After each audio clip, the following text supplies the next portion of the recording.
Rishtonni kalsizligi domlarga nimaga hamma yopishar ekan desam, bu yerda maktab bog'cha yaqin lokatsiyaga gap yo'q. Sizlarga 3-qavatdan 2 xonali shunaqa shikalat, puli ham zo'r chiqqan kvartirani obzorini qilamiz, lekin tezda ulgurib obuna bo'lish esdan chiqmasin. Har doimgidek yaxshilab ahamiyat beramiz.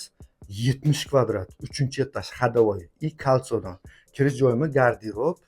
Mana bu tomonda umumiy sanuzeli, hojati отдельный ekan.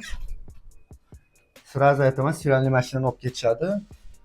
To'g'riga borganda mana o'tiradigan joyi, xolodilnik ham olib ketishadi. Mana kuxnyasi, gaz, suv, svetdan umuman muammosi yo'q. Mana bu tomonda balkoni kengina, mazza qilgan joyi ham детский plashadka. Bu tomondan chiqamiz. Mehmonxonasi, dokumentlardan вообще muammosi yo'q. Mana mehmonxona, kelib turib bitta yashab bering, bo'ldi. Televizorda olib ketishadi. Kattalar spalnisi mana. Joyda qarang, lokatsiyani qarang.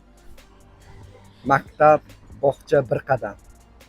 Svetofor, naryoqda kolso kuza, ishxona kuzasi. 3-etajdan yana, tem более ходовой joydan. Bu joyimizni biz talashib 27.500 dollar qo'ydik. Yana tushadigan joy bor. Bizning nomimizdan kelsanglar, ulgurib qolinglar, hammaga jo'natib yuboringlar. Rosa kutganlar ko'p edi mana sizlarga.